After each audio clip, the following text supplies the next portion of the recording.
இங்க இவனுக்கு வெளியே வேலை எங்கேயுமே கிடைக்காதனால ஒரு ரெஸ்டாரண்ட்ல செஃப்பா போய் வேலைக்கு சேர்றான். அந்த மேனேஜர் அவனுக்கு போட்டுக்க ட்ரெஸ் கொடுத்துட்டு இன்னும் 10 நிமிஷத்துல நான் சொல்ற டிஷ் சமைச்சு எடுத்துட்டு வான்னு சொல்றாங்க.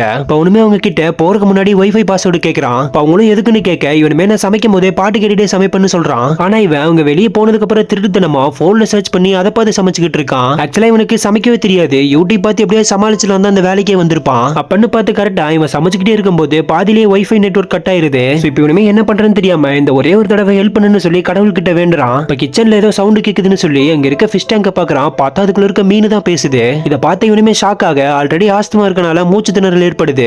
அந்த மீன் அவன் கிட்ட நான் இங்க நிறைய செஃப் சமைச்சிருக்கிறத பாத்திருக்கேன், நான் உனக்கு ஹெல்ப் பண்றேன்னு சொல்லுது. இதை கேட்ட அவனுமே சரின்னு சொல்லி அந்த மீன் சொல்ற மாதிரியே எல்லாத்தையும் பண்ணி சமைச்சு கொண்டு போய் அவன் மேனேஜருக்கு கொடுக்குறான். அவங்களுமே அதை சாப்பிட்டு பார்க்கும்போது இவனா இப்படி சமைச்சான்னு சொல்லி ஆச்சரியப்படுறாங்க. இப்ப இதுவும் அடுத்த வர ஆர்டர் எல்லாத்தையுமே அந்த மீன் சொல்றபடியே சமைச்சு பயங்கரமா அசத்துறான். அப்பன்னு பார்த்து அந்த ரெஸ்டாரண்ட்டுக்கு ஒரு பிசினஸ் மேன் வந்து மீன் சம்பந்தப்பட்ட ஒரு டிஷ் கேட்கிறாரு. அந்த மேனேஜரும் அவங்க கிட்ட இந்த டிஷ்ஷை மட்டும் நீ கரெக்டா செஞ்சினா உனக்கு வேலை கன்ஃபார்ம்னு சொல்லிடுறாங்க. இவனுமே அதை சமைக்கிறதுக்காக ஃப்ரிட்ஜுக்குள்ள மீன் இருக்கான்னு தேடி பார்க்கறான். அப்பதான் அவனுக்கு பன்னீர் நினைச்சு மீன் எடுத்து ஒரு டிஷ் பண்ணதே ஞாபகம் வருது. இவனுமே என்ன பண்றதுன்னு தெரியாம நின்னுட்டு இருக்கான். அந்த டேங்க்ல இருக்க மீன் எனக்கு கடலுக்கு போகணுங்கிறது ஆசை, ஆனா இந்த ஜென்மத்தில் இது நடக்காது, நான் உனக்காவது உதவியா இருக்குன்னு சொல்லுது. இதை கேட்ட ஹீரோவும் அந்த டிஷ்ஷுக்கான காய்கறி எல்லாம் வெட்டி வச்சுட்டு டேங்க்ல இருந்து அந்த மீன் எடுத்து வெட்டுறதுக்காக போறான். அந்த மீன் மூச்சு விடுறதுக்கு கஷ்டப்படுறத பார்த்தனையும் ஹீரோக்கு அவனோட ஞாபகம் வந்துருது. சோ இதனால இவனுமே வேலையை போனாலும் பரவாயில்லன்னு சொல்லிட்டு அந்த மீனை கடல்ல விடுறதுக்காக எடுத்துட்டு வந்துடுறான். சோ இவன் பண்ணது கரெக்டா தப்பான்னு கமெண்ட்ல சொல்லிட்டு மறக்காம நம்ம சேனலை சப்ஸ்கிரைப் பண்ணிக்கங்க.